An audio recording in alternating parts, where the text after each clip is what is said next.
Friends இன்றைக்கி சிம்பிளிஃபிகேஷனில் ஒரு சம் பார்த்திடலாம். 3 1/4 divided by 1 1/4 minus 1/2 bracket of 2 1/2 minus 1/4 minus 1/6 மேலே பார் அப்ளை பண்ணியிருக்காங்க. நெக்ஸ்ட்டு ஒரு க்ளோஸ் ப்ராக்கெட், அதுக்கப்புறம் ஒரு பிக் ப்ராக்கெட்ஸ். இந்த ப்ராக்கெட்ஸோட நேமை ஃபஸ்ட்டு பார்த்துருங்க. இதை நம்ம எப்படி சால்வ் பண்ண போகிறோம்னா போர்ட் மாஸை பற்றி தான். போர்ட் மாஸ் உங்களுக்கு நல்லாவே தெரியும். Bracket of division, multiplication, addition, லாஸ்ட்டாக சப்ட்ராக்ஷன். ஃபஸ்ட்டு நம்ம எப்போவுமே பார் இருந்துச்சுன்னா பாரை தான் எடுத்துக்கணும். Next parenthesis or round brackets எடுத்துக்கணும். தேர்டு பார்த்திங்கன்னா பிரேசஸ் ஆர் கர்லி ப்ராக்கெட்ஸ் எடுத்துக்கணும். ஃபோர்த்து பார்த்திங்கன்னா ஸ்கொயர் ப்ராக்கெட்ஸ் எடுத்துக்கணும். இதில் எக்ஸஸாக இன்னொரு ப்ராக்கெட் இருக்குது, அது ஆங்கிள் ப்ராக்கெட்ஸ். இதெல்லாம் கண்டிப்பாக தெரிஞ்சுக்கோங்க ஃப்ரெண்ட்ஸ். நெக்ஸ்ட்டு பார்த்திங்கன்னா ஸ்டெப்ஸுக்கு போயிடலாம். ஃபஸ்ட்டு மிக்ஸ்டு ஃப்ராக்ஷனாக இருக்கிறத நார்மல் ஃப்ராக்ஷனாக மாற்றிடுங்க. ஸோ அது எப்படி பண்ணுவோன்னா 4 3s are 12 12 + 1 13 13/4.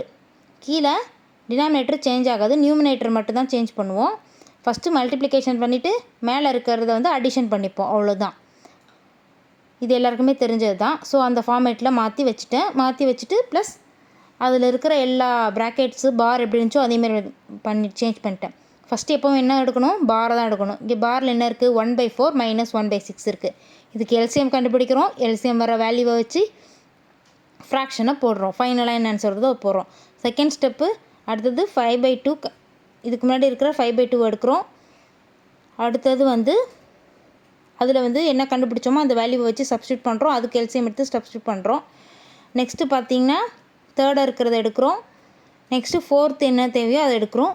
Next fifth step லாஸ்ட்டாக முடிச்சிடுறோம். ஃபிஃப்த்து ஸ்டெப்பில் என்ன பண்ணியிருக்கோன்னு பார்த்திங்கன்னா 13/4 டிவைடட் பை 1/24ன்னு ஃபைனலாக வரும். அதை 13/4 டிவிஷனை மல்டிப்ளிகேஷனாக மாற்றணுன்னா டினாமினேட்டரை ஜஸ்ட் மல்டிப்ளிகேஷன் சிம்பிளை போட்டு டினாமினேட்டரையும் நியூமரேட்டரையும் சேஞ்ச் பண்ணாலே போதும் ரெசிப்ரோக்கலிங்காக. ஸோ ரெசிப்ரோக்கலாக பண்ணோன்னா கண்டிப்பாக கேன்சல் ஆகி 78ன்னு ஆன்சர் கிடச்சிரும். இது ரொம்பவே சிம்பிளான சம்மு. ஸ்டெப் பை ஸ்டெப்பாக கொடுத்துருக்கேன். ரொம்ப ஈஸியாகவே நீங்கள் போட்டுடலாம். பேசிக்காக ட்ரை பண்ணுறவங்க எல்லாருக்குமே ரொம்பவே யூஸ்ஃபுல்லாக இருக்கும் இந்த சம்மு. Thank you friends. கண்டிப்பாக இந்த சம் பிடிச்சிருந்துச்சுன்னா சப்ஸ்கிரைப் பண்ணிவிடுங்க. Thank you friends.